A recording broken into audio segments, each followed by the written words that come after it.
नमस्ते दोस्तों, आज हम शुरू करते हैं एक ऐसी कहानी जो मिडिल ईस्ट के दिल में बसी है। सीरिया की कहानी। ये वही देश है जहां हाल ही में मात्र 11 दिनों में तख्ता पलट हुआ और राष्ट्रपति बशर अल असद को देश छोड़कर मॉस्को भागना पड़ा। लेकिन क्या आप जानते हैं कि आज 75% मुस्लिम आबादी वाला यह देश कभी ईसाई धर्म का गढ़ हुआ करता था। हम सीरिया के इतिहास को खंगालेंगे और जानेंगे कि कैसे यह देश ईसाई केंद्र से इस्लामिक गढ़ बना। इस भाग में हम बात करेंगे सीरिया की प्राचीन सभ्यता और ईसाईयत के उदय की। तो तैयार हो जाइए एक ऐतिहासिक यात्रा के लिए। सीरिया का इतिहास उतना ही पुराना है जितना भारत की हड़प्पा सभ्यता। हजारों साल पहले जब सुमेरियन सभ्यता अपने चरम पर थी, सीरिया के लोग छोटे छोटे कबीलों में बंटे थे।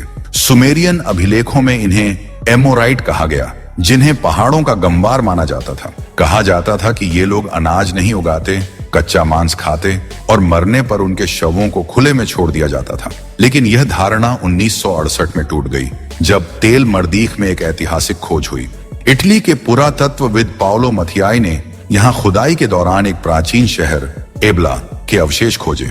इस शहर में देवी स्टार का बुत और एक विशाल महल मिला, जो 3री सहस्राब्दी ईसा पूर्व की समृद्ध सभ्यता का सबूत था। इतिहासकारों ने पाया कि सुमेरियन, अक्कादियन, मितानी, एमोराइड और बेबीलोनियनों ने क्रमिक रूप से सीरिया पर कब्जा किया। यानी सीरिया कोई पिछड़ा क्षेत्र नहीं था, बल्कि एक सांस्कृतिक और व्यापारिक केंद्र था जो मेसोपोटामिया और मिस्र की सभ्यताओं के बीच एक सेतु की तरह था।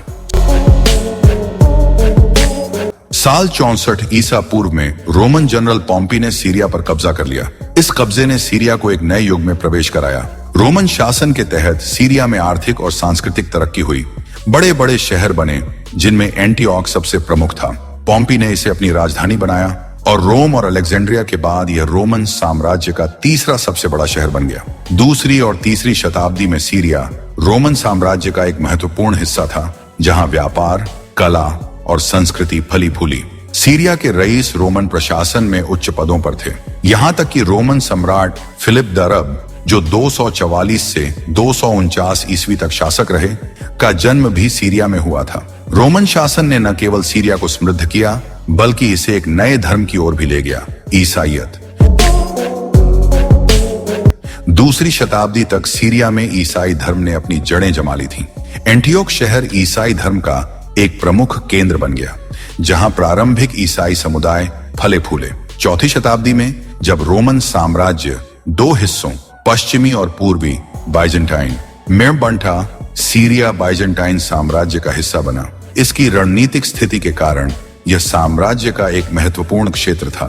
हालांकि 6ठी और 7वीं शताब्दी में ईरान के सासानी साम्राज्य ने सीरिया पर कुछ समय के लिए कब्जा किया, लेकिन बाइजेंटाइन सम्राट हेराक्लियस ने इसे वापस जीत लिया। इस समय तक सीरिया पूरी तरह से एक ईसाई देश बन चुका था, जहां चर्च और ईसाई संस्कृति हर जगह दिखाई देती थी। लेकिन यह शांति ज्यादा दिन नहीं टिकी, क्योंकि एक नया धर्म क्षितिज पर उभर रहा था, इस्लाम।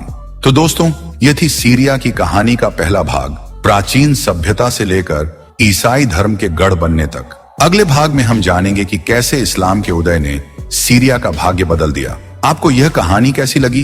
कमेंट में जरूर बताएं और इस वीडियो को लाइक और शेयर करना न भूलें। हमारी सीरीज के अगले भाग के लिए चैनल को सब्सक्राइब करें। मिलते हैं अगली कहानी में।